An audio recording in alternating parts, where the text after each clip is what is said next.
Welcome to Modern Farm Business Podcast. This podcast is designed to help the farm leader bring their business to the next level. We'll cover everything from leadership and finance to strategy and planning. I'm your host, Dean Hefta. Today we have a short but powerful episode on a phrase every one of us has said at some point. I'm too busy. Now you might say it a little differently, like I don't have time, I just couldn't get to it. I'm really swamped right now and I can't do it. My question is though, have we ever really been too busy? Think about it. If I said I would give you $1 million in cash if you made it to downtown Denver in 2 days, no strings attached, you probably wouldn't be too busy to get there. If your daughter's graduating from high school, would you be too busy to go to the ceremony? I'd be willing to bet that most people could find the time in their busy schedules to work those things onto their to-do list. And if that's the case, then the issue isn't being too busy, it's a question of priority. So if it's a question of priority, how do we know what makes it onto the list that deserves our attention and our energy? To do that, we need to separate our activities from our priorities. Our activities should be related to some outcome, something that's important that we're working toward. These outcomes help us to map out our path and the energy needed to achieve them. What traps so many people is their map is upside down. They let tasks that come up during the day or other people that have their own priorities dictate what needs to get done. Take a moment to think about a day where you just feel like everything was clicking. You were in flow. Sure, there were challenges, but the time seemed to disappear, and at the end, you felt like it was a good day. Odds are the reason that it felt like a good day was because all of the work you were doing was aligned with the goals that you felt were important. Let's flip that around. Think of a day where you were really busy, going from one task to another, meeting with this person, that person. You get to the end and you look back and say to yourself, oh, what an unproductive day. That feeling wasn't because you didn't do any work. It's because the work that you did wasn't aligned with what you found valuable. See the key word there, aligned? We need our activities and our goals aligned if we're going to feel truly productive. To work more intentionally towards that, here's a structure that can help to frame your thinking and your planning. It begins with taking stock of what's important. What are the things you want to accomplish? What are the long-term outcomes that are meaningful for you? These can be grouped into different categories like business, family, health, and so on. So maybe you have just a handful of long-term goals, and that's important to not have too many. The saying is, if everything is important, then nothing is important.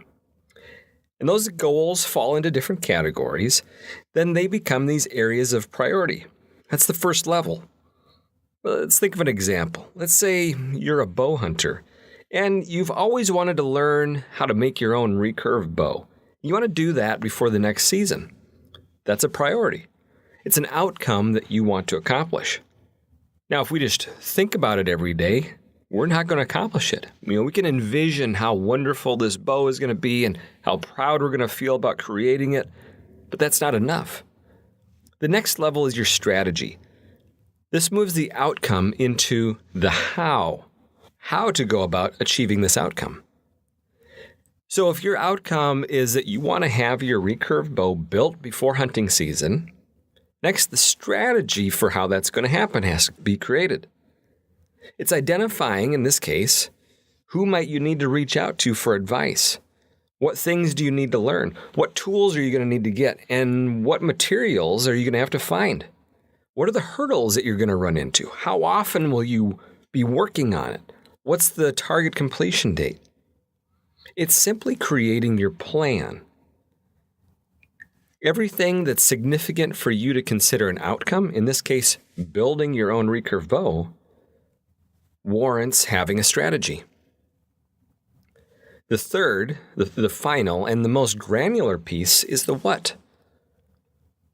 This is the doing of the do. This is the place where most of us spend a majority of our time. This is also the minefield of being too busy. But without the what, we can never achieve the outcomes. So we need these things. We need these to-dos. We need these activities.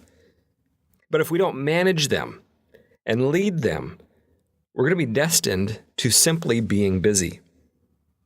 Travel analogies are very powerful for a topic like this. Rarely do we get into our car without an objective, without a destination. It could be that we're meeting somebody for an event, we're maybe taking a weekend trip somewhere, or running the kids to a game. It naturally starts really unconsciously with a destination. That's where it all begins. So we start with a where, then we decide the how. Are we going to take the minivan, our 3/4 ton pickup, a motorcycle? How are we going to go about getting there? And so we think through some of the needs and the constraints that we're going to face on the trip. Maybe I need to haul something heavy, so I better grab the pickup. Or there's 6 of us, so we need to have the van. The final piece is the doing, the things that we're doing behind the wheel. It's the actual execution. We're shifting gears. We're looking at the speed limit, using our blinkers. All of our actions then, when we're in that mode, can be seen by others. Again, we've been driving long enough that most of these actions are completely subconscious. We're not thinking about them whatsoever, but they are happening. They are the do. And you can certainly tell when other people on the road aren't thinking about them and aren't doing them. They're not executing their strategy very well. All of this makes sense, right? We'd be crazy to say, let's just get in the car, start driving, and hopefully when we stop, we're going to be at the place that has the part that we need. The likelihood of that being a successful strategy is nearly zero. But in our day-to-day life, we can get so hung up on doing things. In fact, we wear our busyness as a badge of honor. We get so hung up on it, we feel like if we just stay busy enough, we'll eventually get to the successful destination. So think of your map, the destination, the strategy for how you're going to get there, the daily actions that need to be done to make it happen. Evaluate how your daily busyness, your activities, relate to your outcomes you're looking to achieve. When a new task comes up or somebody wants you to do something, rather than thinking about how busy you are, ask yourself questions like, does this task align with what I want to accomplish? Is there someone else that can do this instead of me? What would happen if this activity doesn't get done at all? I hope this has given you something to reflect on as you look at how you invest your time and energy as a leader. Thanks for joining me today, and if you have any thoughts or questions, be sure to reach out to me at dean@modernfarmbusiness.com, and I look forward to seeing you again next week.